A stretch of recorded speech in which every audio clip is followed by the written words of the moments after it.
viver, Senhor, livre pra te adorar, te conhecer, te fazer conhecido com meu viver. Não me envergonharei do teu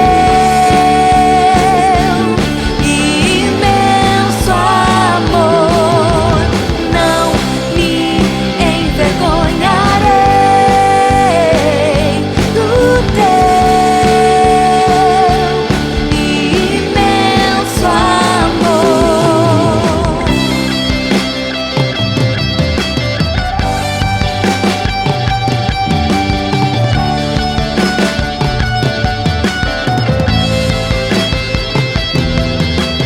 Deus amou o mundo de tal maneira, se entregou para que todo o que nele crê tenha a vida eterna, e nada irá nos separar desse amor.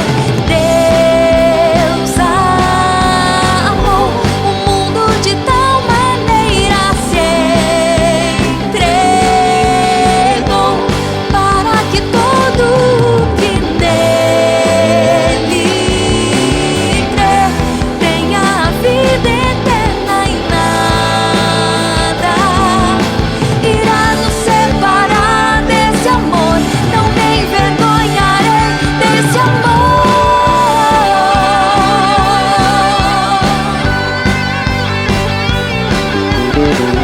Não me envergonharei.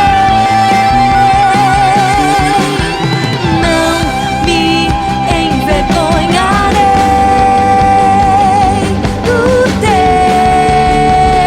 teu imenso amor. Não me envergonharei do teu imenso amor.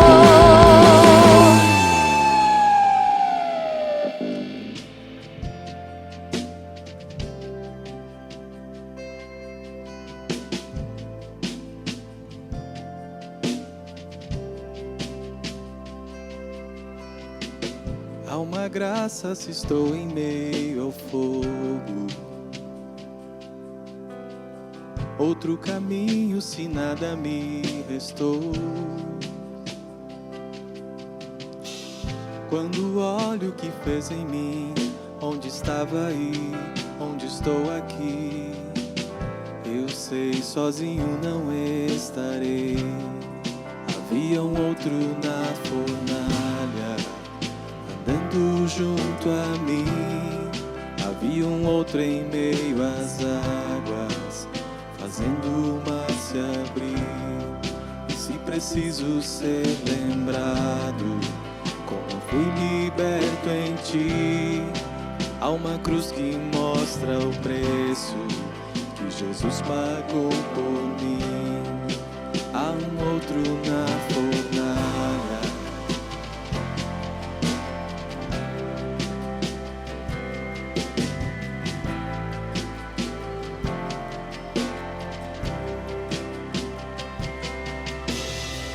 sob as águas está o meu passado. Nunca mais o pecado vai me escravizar. Se tropeçar no meu caminhar, me levantarei, eu persistirei. Sigo em frente ao mundo, não vou me prostrar. Eu sei, sozinho não estarei. Há um outro na fornalha, andando junto a mim. Há um outro em meio às águas, fazendo o mar se abrir. E se preciso ser lembrado, como fui liberto em ti, sei que o poder que vence a morte é o poder que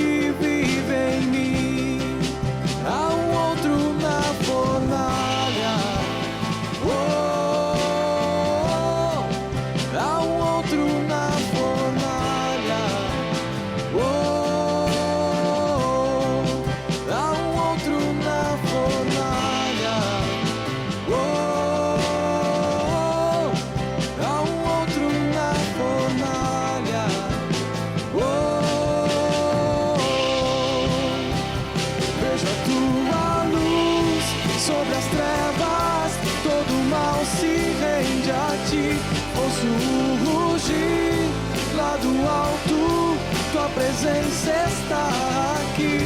Sinto o chão tremer sobre os meus pés, as muralhas vão cair. Nada nos separa, nada nos separa.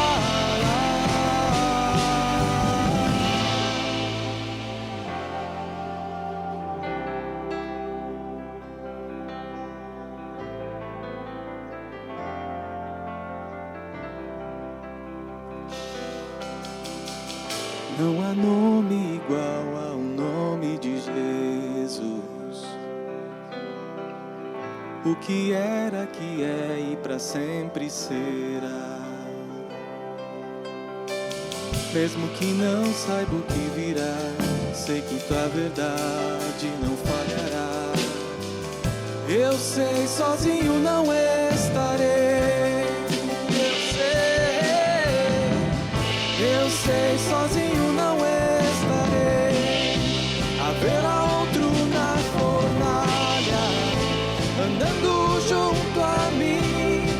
Haverá outro em meio às águas, fazendo o mar se abrir. E se preciso ser lembrado, quão bom tu és pra mim, me alegrarei em meio às lutas, pois sei que estarás ali. Vejo tua luz sobre as trevas, todo mal se rende a ti. Ouço o rugir lá do alto, tua presença está aqui. Sinto o chão tremer sobre os meus pés, as muralhas vão cair. Nada nos separa, nada nos separa.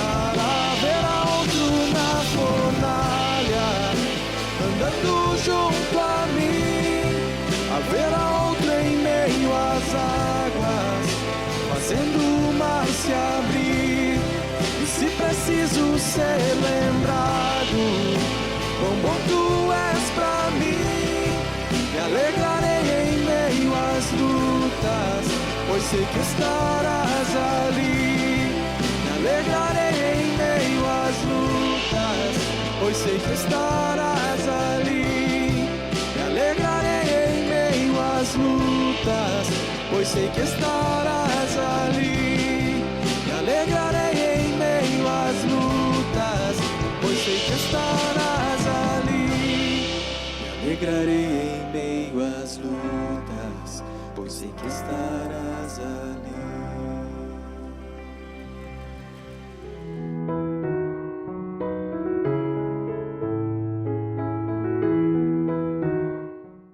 Olá, Monte Serra, querida família, não é? Que bom estarmos mais um domingo aqui para meditarmos na Epístola de Tiago, tirarmos lições. Você que é amigo também, que está conectado conosco semana a semana, tem sido tão rico, tanta experiência preciosa da palavra, tanta riqueza para o nosso coração, nos encorajando a viver um cristianismo genuíno, autêntico, que se assemelhe com os valores de Jesus, com a vida de Jesus.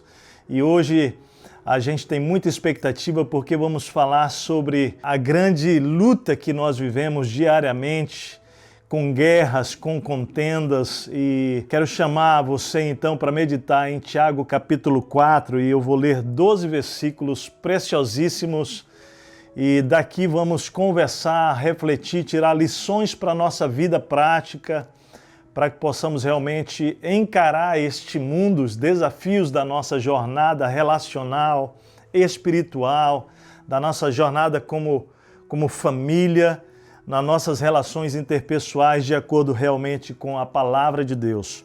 Lá em Tiago 4, versículo 1, diz assim: de onde vêm as guerras e contendas que há entre vocês? Não vem das paixões que guerreiam dentro de vocês?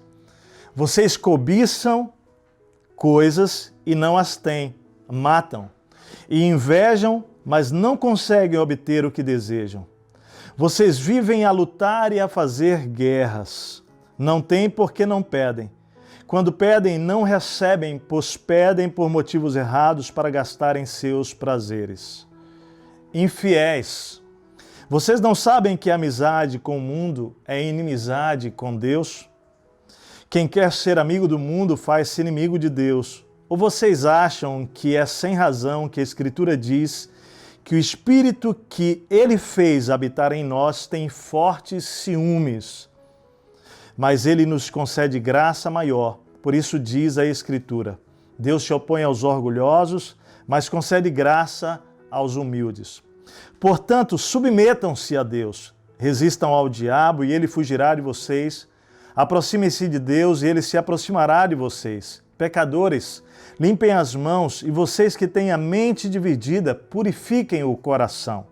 Entristeçam-se, lamentem-se, chorem, troquem o riso por lamento e a alegria por tristeza. Humilhem-se diante do Senhor e Ele os exaltará. Irmãos, não falem mal uns dos outros. Quem fala contra o seu irmão ou julga o seu irmão, fala contra a lei e a julga. Quando você julga a lei, não a está cumprindo, mas está se colocando como juiz. Há apenas um legislador e juiz, aquele que pode salvar e destruir. Mas quem é você para julgar o seu próximo? Tiago, quando escreve isso, de novo, às igrejas espalhadas, dispersas entre as nações, e é uma palavra para a minha vida enquanto discípulo de Jesus, para a sua vida enquanto discípulo de Jesus, ele tem por trás um contexto. O contexto aqui são os conflitos, brigas pessoais, são ações judiciais, rivalidades, facções, divisões que estavam acontecendo dentro do contexto da Igreja de Jesus. E Tiago começa falando sobre essas guerras e contendas. Ele chama isso, ou melhor, define isso com intensidade, né? Ele fala guerras e contendas. E aqui é muito interessante a gente começar analisando isso, porque são exatamente os dramas que eu vivo na minha vida, que você vive, que nós como pessoas enfrentamos constantemente, não é? Brigas pessoais, divisões, pontos de vista diferentes que se tornam muitas vezes rivalidades, confusões, são os dramas da vida que nós enfrentamos dentro do contexto da família, no relacionamento muitas vezes com irmãos, entre irmãos, pais e filhos, marido e esposa, dentro do contexto profissional, são dramas. E no contexto de Tiago aqui, dentro da própria igreja de Jesus, isso acontece, infelizmente, não é? Por isso que Tiago está escrevendo com cuidado, por isso que ele está chamando a atenção, porque uma vez que nós nos convertemos a Cristo Jesus, não faz mais sentido vivermos em guerras e em contendas. A propósito, isso inclusive é um péssimo testemunho em relação ao Evangelho de Jesus, à vida de Jesus, aquilo que Jesus ensinou. E a grande pergunta que Tiago faz no início, ela precisa realmente nos levar a refletir, porque ele começa essa reflexão com a pergunta: de onde vêm as guerras e contendas que há entre vocês? Por que é fundamental a gente parar nessa primeira pergunta? Porque o mais natural é nós atribuirmos a algo que vem de fora, nós responsabilizarmos algo fora de nós, não é algo que nos atinge. Mas Tiago começa com essa pergunta porque ele quer nos levar a compreender aquilo que nós já aprendemos lá, quando falamos sobre tentações, lá no capítulo 1, de que, na verdade, tudo surge de dentro de nós, começa no nosso coração, não vem de fora. E ele responde isso, né? É uma pergunta retórica, porque no versículo 2 ele diz assim, né? Ainda como pergunta: não vem das paixões que guerreiam dentro de vocês? Aí ele diz: vocês cobiçam coisas e não as têm, por isso matam. Vocês invejam e não podem ter, não conseguem obter o que vocês desejam, então vocês vivem a lutar e a fazer guerras. Ou seja, de onde vêm todas essas guerras, de onde vêm todas essas contendas, né? E aqui a palavra guerra eu queria definir um pouco melhor do grego, porque ela fala sobre hostilidade crônica, né? De onde vem essa hostilidade crônica, que continua, que não diminui nunca, parece que vai incendiando o ambiente, o coração, as relações. De onde vem isso? De onde vem a contenda? E aqui a melhor tradução do grego é essas disputas crônicas também que não param. De onde vem tudo isso? Esses conflitos intensos que chegam a ser chamados de guerra. Talvez você possa estar vendo isso dentro do casamento, por exemplo. Talvez você viva isso dentro do contexto profissional, de suas relações interpessoais, ou mesmo com um parente, não é? Seja qual for, um sogro, uma sogra, um genro, um irmão, uma irmã. Ou dentro do contexto da igreja, com o irmão em Cristo. De onde vem isso? E ele vai então responder que tudo começa pela cobiça e inveja. Ele fala, vocês cobiçam, vocês desejam ardentemente, vocês não podem ter isso e por isso vocês matam. E a palavra grega aqui, alguns historiadores, eles discutem que aqui talvez não seja necessariamente matar do ponto de vista de um assassinato, mas nós sabemos que isso acontece. Nós olhamos para a história, nós olhamos ao redor, nós olhamos para as notícias, não é? E nós sabemos que pessoas que cobiçam e não conseguem ter são capazes de matar, de ódio, de raiva, não é? Quantas pessoas nós já vimos histórias, por exemplo, de alguém que se relacionava com outro, se preparando para casar e tudo mais, daqui a pouco aquele relacionamento termina e uma das partes não aceita aquilo, e a pessoa que terminou segue sua vida, constitui uma nova família, casa, ou a sua primeira família, e aquela pessoa que não concordou com o término, daqui a pouco de ódio, não é? Cobiçando a outra pessoa que não pode ter, ou cheio de inveja, foi lá e cometeu um homicídio, destruiu não só a vida dele, mas a vida de alguém, a vida do outro. E quantas histórias, Adão, não é? Lá no princípio, e Eva, viveram o drama de ver um irmão matando outro irmão por inveja e por cobiça. Então é muito sério quando Tiago fala isso. E de onde vem isso? Não é? De onde vem? Vem de dentro de nós, é isso. E é interessante porque nós precisamos compreender isso para parar de culparmos os outros. Talvez se nós começarmos a analisar diante de Deus o nosso próprio coração, nós talvez vamos perceber que temos feito guerra com pessoas, temos constituído um ambiente de conflito, de grande crise, não é? Por cobiça e por inveja. Não podemos ter o que queremos, não podemos possuir o que desejamos do outro, e isso vai gerando em nós realmente grandes conflitos, contendas, rivalidades, disputas, divisões. Eu queria que você começasse sondando o seu coração, porque a grande lição aqui, a primeira, é nós não trazermos mais para o outro a responsabilidade, não atribuirmos ao outro, não transferirmos responsabilidade. Tiago está sendo muito claro em dizer, essas paixões, elas guerreiam dentro de vocês, dentro de vocês. E aí, no final do versículo 2, Tiago fala assim, não têm porque não pedem. Quando pedem, não recebem, pois pedem por motivos errados para gastarem seus prazeres.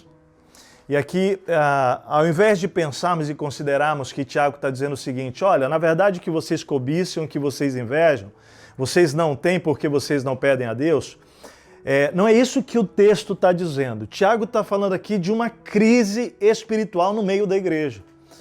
Ele está dizendo que as guerras e as contendas que existem, as brigas, elas acontecem porque nós temos nos tornado pessoas independentes de Deus e não temos entendido que nós precisamos buscar a Deus. E que nós precisamos viver uma vida onde nós buscamos, pedimos, falamos, conversamos com Deus sobre essas coisas.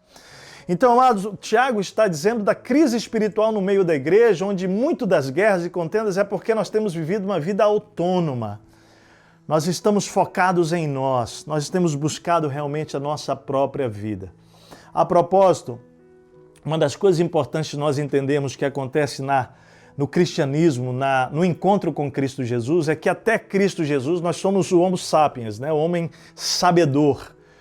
Mas um homem sabedor que começa a fazer as coisas né, o Homo faber, começa a realizar as coisas, e o homem sabedor que começa a fazer as coisas sem entender que Deus nos fez para sermos o homem adorador, e o homem que não só é adorador, mas o homem relacional, que se relaciona com o outro, ele passa a usar o saber para fazer as coisas para si mesmo. Então ele batalha em prol de si. Mas quando nós encontramos Cristo, ele nos torna o homem adorador. E ele nos torna o homem relacional, que passa a amar a Deus e amar o próximo. Então nós passamos a viver não mais para nós, mas para Deus e para o outro. Então quando Tiago fala, olha, vocês pedem e não recebem, ele está começando a tratar o assunto dessa independência para dizer, olha, agora como adorador, você precisa começar a orar e falar com Deus sobre todas as coisas. E certamente ele ouvirá, e certamente ele responderá, mas aí vem as condicionais dessa resposta positiva. Ele diz o seguinte, vocês pedem e não recebem. Ele fala, quando vocês não recebem porque vocês pedem por motivos errados. Aqui são motivos maus, egoístas, centrados em si mesmos. E todas as vezes que nós pedirmos a Deus algo e o foco não for Deus ou não for amar ao próximo e servir ao próximo, nós corremos o risco de estarmos vivendo a vida focada só em nós mesmos. E eu vou dizer, é claro que Deus tem prazer em cuidar de nós, é claro que Deus tem prazer em ouvir a oração, Ele é como um pai, gente, que tem prazer em abençoar, em cuidar dos seus filhos, em presentear os seus filhos. Mas quando Deus olha pra gente e nos vê correndo, né, desesperadamente, atrás de coisas que começam a assumir um lugar que não pode ter no nosso coração, Deus não vai nos atender. É como um pai olhando para o filho e dizendo, isso que ele está pedindo não vai ser bom para ele, não vai ser o melhor para ele. Ele não vai saber lidar com isso. Então Deus está trabalhando aqui na questão realmente da gente entender que quando nós buscamos a Deus e deixamos que Deus conduza a nossa vida, respondendo e trazendo a nós aquilo que é bom, aquele coração que guerreia, aquele coração que gera contendas, ele vai se acalmando e ele passa a se tornar um coração de adorador e de servidor ao próximo. E aí no versículo 5 ainda, ele vai dizer o seguinte, o que vocês acham? Que é sem razão que a Escritura diz que o Espírito que ele faz habitar em nós tem fortes ciúmes? E aqui eu quero chamar a sua atenção de que Deus tem ciúmes de nós. Mas, Técio, ciúmes é uma coisa má. Sim, a palavra grega, inclusive, em todos os textos que usa esta palavra, ela tem uma conotação negativa, mas aquele nesse texto, ele tem um outro sentido, ele tem uma outra conotação. Aqui, quando ele fala de ciúmes, ele está falando que Deus tem um desejo tão ardente de se relacionar exclusivamente com você e comigo, que quando o nosso coração se inclina para os nossos desejos, para o mundo, Deus tem ciúmes de nós. Então aqui a gente precisa entender onde está a origem dessa cobiça, onde está a origem dessa inveja, onde é que está a raiz? A raiz disso está no nosso coração. E é de lá que procede realmente tudo que é mal, tudo que é ruim. Lá em Provérbios 4, 23, a Bíblia deixa isso muito claro. Olha o que diz lá. Acima de tudo, guarde o seu coração, pois dele depende toda a sua vida. Ele está dizendo que o nosso coração, ele é a fonte, é de lá que vai proceder tudo para a nossa vida. Então nós precisamos vigiar, guardar, entender. E o que o Tiago está trabalhando aqui com a igreja de Jesus é falando, olha, vocês estão se tornando amigos do mundo. O coração de vocês está se inclinando para as coisas do mundo. E a palavra grega aqui do mundo não é cosmos. A palavra aqui indica o quê? O sentido dessa palavra é uma sociedade que se organiza de forma independente e autônoma. Autônoma aqui é que ela tem o seu próprio governo, ela faz as suas próprias regras. Então ele está dizendo que à medida que nós nos inclinamos para o mundo, o nosso coração vai se aliançando com esse sistema do mundo que se organiza para viver desprezando Deus e desconsiderando a vontade de Deus. E é muito forte quando ele fala isso. ele vai dizer, olha, infiéis, vocês não sabem que amizade com o mundo é inimizade com Deus? Quem quer ser amigo do mundo, faz-se inimigo de Deus. Ou vocês acham que é sem razão que a Escritura diz que o Espírito que habita em nós tem ciúmes de nós? Então, o que Tiago está falando aqui é que quando nós nos constituímos, então, amantes do mundo, amigos do mundo, nós nos tornamos inimigos de Deus. Então, eu quero chamar a atenção a duas coisas que esse versículo 4 aqui ele diz. Primeiro, que ele nos chama de infiéis quando nós amamos o mundo. E ele nos chama de inimigos de Deus. Agora, ele está falando para a igreja de Jesus. Ele está dizendo, é possível você e eu, como discípulos de Jesus, passarmos a viver a nossa vida buscando as coisas que o mundo tem, oferece, de tal maneira que nós vamos desprezando Deus. O que está acontecendo aqui, fazendo uma relação com um casamento, por exemplo, é de que enquanto casado, um homem pode desprezar a sua mulher e buscar uma relação com uma outra mulher fora do contexto do seu casamento, e ele está dizendo que aquilo que a sua esposa tem, ou o inverso, que a esposa está dizendo aquilo que seu marido tem, é insuficiente, que não lhe serve, que é pouco, então ela precisa encontrar isso lá fora. Então, Deus sente ciúme. É como se a gente estivesse dizendo, Deus, o Senhor não é suficiente para mim. O mundo tem algo mais que você não tem para me entregar, Deus. O mundo tem algo que pode me satisfazer que tu não tens, Deus. E Deus se entristece com isso. E ele vai dizendo, se você se constituir amigo do mundo, você se torna infiel. A palavra grega para infiel aqui é adúltero, é muito forte, gente. Ele está dizendo que nós estamos cometendo adultérios com Deus. Deus está falando aqui de compromisso. Deus está falando de fidelidade. Enquanto discípulos de Jesus, eu e você somos chamados para ter uma relação com Deus de amor exclusivo. Eu pertenço a Deus, eu entrego o meu amor só a Ele e Ele entrega o seu amor a mim. Há uma relação, não é, de fidelidade no nosso amor. Então, queridos, quando o Tiago nos chama para tudo isso, eu acho de muita seriedade, enquanto discípulo de Jesus, eu olhar para a minha vida, você olhar para a sua vida e perceber se nós somos amigos de Deus, se nós temos realmente nos relacionado com fidelidade a Deus. Essa crise toda na igreja, que gera confusão, que gera realmente assim, todas essas guerras, fica um pouco claro mais no nível prático no versículo 11. Depois eu vou voltar para o versículo 7 a 10, vou terminar com ele. Mas lá no versículo 11 a 12, ele vai dizer, irmãos, olha só, isso aqui reflete um pouquinho daquelas confusões que estavam acontecendo. Não falem mal uns dos outros. Quem fala contra o seu irmão ou julga o seu irmão, fala contra a lei e a julga. Quando você julga a lei, não a está cumprindo, mas está se colocando como juiz. Há apenas um legislador e juiz, aquele que pode salvar e destruir, mas quem é você para julgar o seu próximo? Nós aqui olhamos para o texto e nós vamos perceber que as crises que estavam passando ali, elas podem ser classificadas, não resumindo aqui todas nelas, no versículo 11 e 12, mas havia aqui maledicência, irmãos falando uns dos outros mal. Isso é tão triste dentro do contexto da igreja, né? Porque o mundo está acostumado com isso. O mundo que vive independente de Deus, o mundo que vive com suas próprias regras, o mundo que vive com suas próprias regras, não temem, não tem ética, falam mal, destroem uns aos outros. Mas o que ele está dizendo aqui é que realmente aquele que anda com o Senhor, não. E aqui a igreja estava vivendo esse drama, não é, de julgar uns aos outros. É muito interessante aqui quando ele fala, olha, o pecado aqui é falar mal um do outro, é julgar o seu irmão, e quando você julga o seu irmão, você fala contra a lei. Que lei ele estava dizendo? A lei do amor, não é? A lei de Cristo, que é amar a Deus de todo o coração, com toda a força, todo entendimento, com toda a nossa alma, e ao meu próximo como a mim mesmo, né? E Jesus fala, um novo mandamento vos dou, que aí ele já diz, como eu vos amei, não é? Para amar o nosso próximo.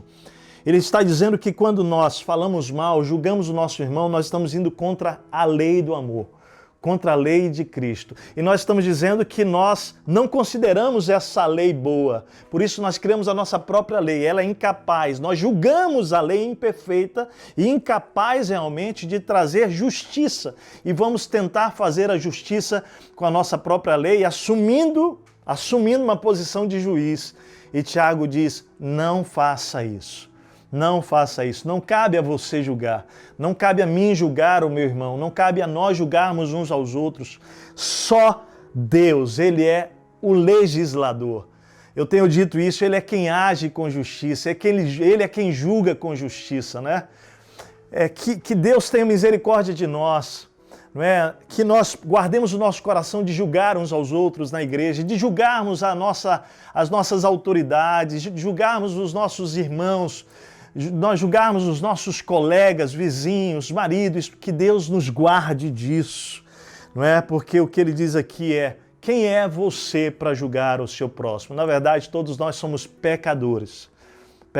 Então, teste, o que fazer? O que fazer então para que eu possa voltar a ter uma amizade com Deus e não com o mundo? O que fazer então para que eu possa restaurar os relacionamentos? O que fazer para que eu possa restaurar o ambiente onde eu vivo, com minha esposa, com meu marido, com os meus filhos, dentro do contexto profissional? E eu quero terminar então com versículos 7 a 10. E aqui é muito, muito forte a gente olhar para isso aqui. Por quê? Porque quando ele vai falar isso, ele no versículo anterior, no 6, ele fala assim, olha, Deus se opõe aos orgulhosos, mas concede graça aos humildes. Quando Deus nos exorta sobre sermos inimigos de Deus, quando amamos o mundo, Ele está dizendo o seguinte, olha, se você pausar agora e você se quebrantar, for humilde, eu tenho graça para você. Mas se você se endurecer, eu vou resistir você. Queridos, é profundo Deus dizer que a minha amizade com o mundo se constitui inimizade com Ele. E quando Deus nos chama a atenção, o que Ele espera é que nós nos quebrantemos.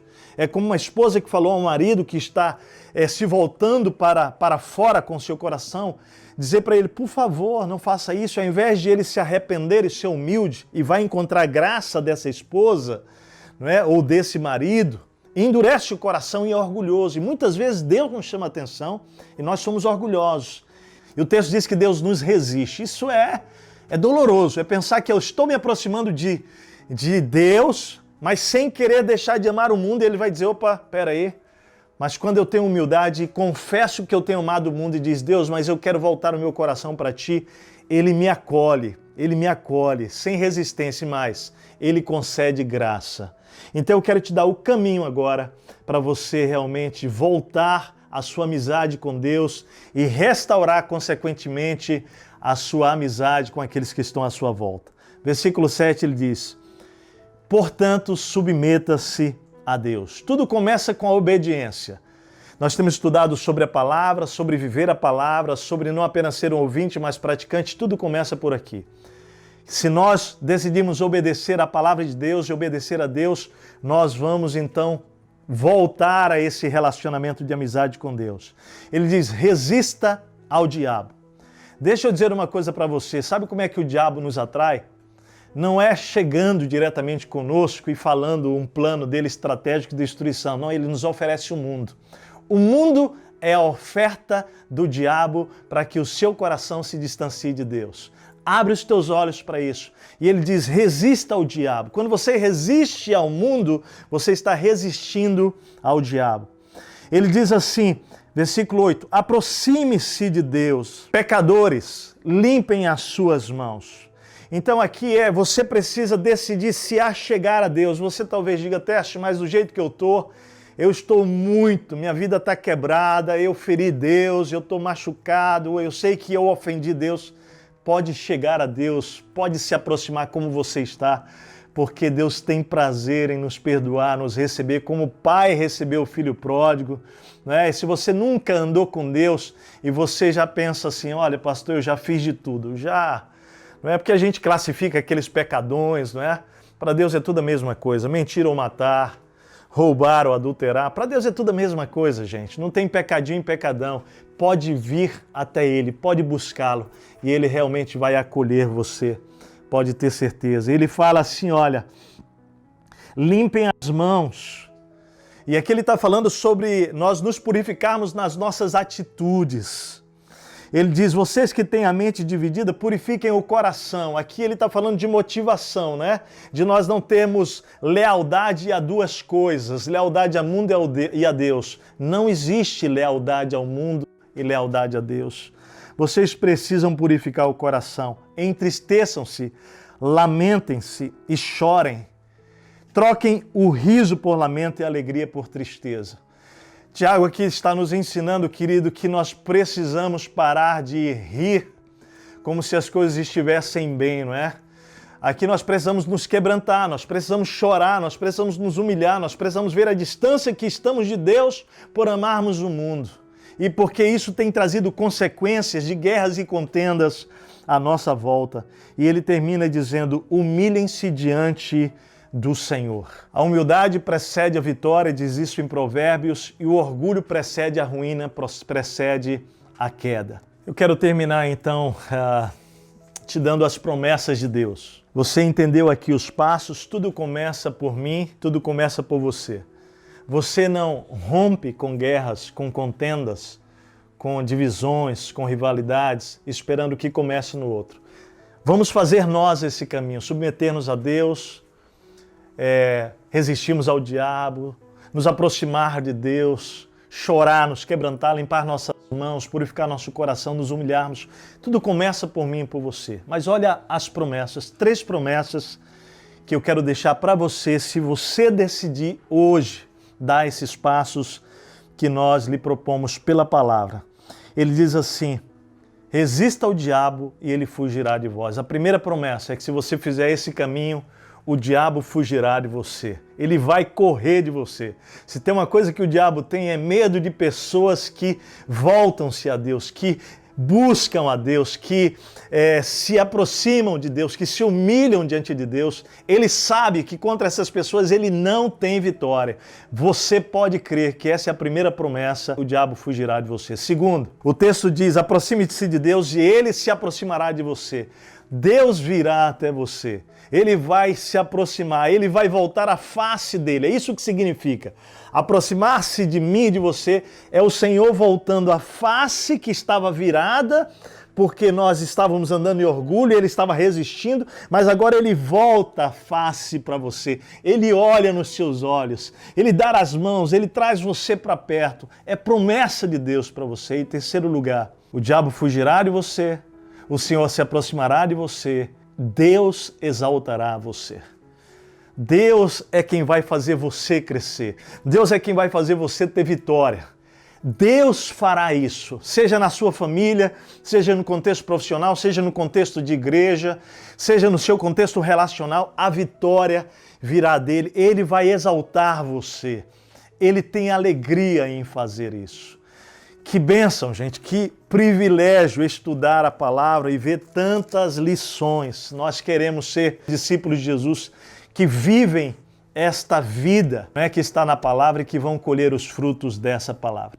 Eu quero orar com você, eu quero agradecer a Deus por essa palavra que Ele trouxe ao nosso coração, mas hoje eu quero orar pedindo realmente para que Deus possa romper hoje na sua vida com todo tipo de contenda, de guerra, de batalhas que você esteja vivendo em qualquer instância hoje e convidar você realmente a se arrepender. Tudo começa por você, fazer o caminho de volta. Tudo isso que nós propomos, Deus vai capacitar você se você quiser. Convido você então a orar. Vamos fazer isso juntos agora? Feche os seus olhos e repita essa oração no seu coração. Querido Deus, obrigado pela Tua palavra tão clara, Senhor. Eu não quero ser um inimigo Teu. Eu não quero andar, ó Deus, com meu coração inclinado para o mundo. Eu não quero andar guerreando, Senhor, gerando contendas por causa das minhas cobiças e invejas, Senhor. Deus, me perdoa, porque eu tenho entendido que todas essas guerras E essas rivalidades, essas divisões, elas não vêm de fora, elas começam dentro de mim, elas guerreiam dentro de mim, Senhor. Mas hoje eu quero rejeitar isso, Senhor. Eu quero começar a orar e pedir a Ti as coisas. Eu quero clamar ao Senhor. E eu quero, Senhor, que aquilo que é para o meu prazer, aquilo que é para o meu egoísmo, que realmente o Senhor possa tirar da minha vida, que eu possa, ó Deus, realmente experimentar um filho que pede a um pai e espera de um pai, sabendo que ele sabe o que é melhor. Deus, eu peço hoje que o Senhor restabeleça relacionamentos na minha vida. Que o Senhor restabeleça o relacionamento contigo, Deus, em primeiro lugar. Eu quero me submeter, eu quero buscar a Ti, eu quero me aproximar de Ti. Purifica, ó Deus, as minhas mãos, a minha mente, as minhas motivações. Limpa, Senhor, as minhas atitudes. Eu me humilho na Tua presença, Senhor. Não quero ser mais um juiz, um legalista, julgando as pessoas. Deus, me perdoa. Eu sou um pecador, uma pecadora. Obrigado, Deus, porque há promessas quando nós fazemos esse caminho. Ó Deus, e essas promessas é que o diabo fugirá de nós, que o Senhor se aproximará de nós, o Senhor se aproximará de mim de volta, Senhor. E há tempo eu não sinto a Tua presença. Se você sente isso, diga isso de coração. E o Senhor me exaltará para a Tua glória, Senhor. Deus, eu peço isso de todo o meu coração. Oro assim no nome de Jesus. Amém. Deus, eu peço por essas pessoas que fizeram essa oração agora, por aqueles que talvez nunca entregaram a sua vida a Ti, que hoje seja o dia, que hoje eles entendam quão distantes estão, que chorem, que se arrependam, mas que entendam a graça, a favor. O Senhor, quando percebe o nosso coração humilde, a Tua palavra diz que o Senhor derrama a Tua graça para conosco. Faz isso sobre esses corações nessa manhã. Traz esperança, traz renovo. Nós repreendemos hoje toda ação do inimigo contra essas vidas e nós oramos pela paz na casa, pela paz no coração, pela paz no lar, pela paz na vida relacional, pela paz nos relacionamentos com a esposa, com o marido, com os filhos, com os familiares, com amigos, Pai, na igreja, no contexto, ó Deus, onde eles estão clamando por paz. Que o Senhor traga paz, é a nossa oração, no nome de Jesus. Amém, amém e amém. Então que Deus abençoe você, que você tenha uma semana abençoada. Não esqueça, todos os dias temos os devocionais que têm sido riquíssimos lá no nosso site. Também temos os contatos que você que tomou uma decisão por Jesus, quer saber mais, frequentar uma célula, mesmo que virtualmente, entra lá no nosso site, pega os telefones, entra em contato, manda um e-mail. Nós queremos que você continue realmente se aproximando de Deus e se aproximando da comunidade espiritual Monte Serra. Que Deus abençoe você. Vamos também espalhar, não é? Compartilhar amor, fé e esperança a cada dia com aqueles que estão à nossa volta. Deus abençoe. Um beijão, saudade. Continue firme e forte permanecendo no Senhor.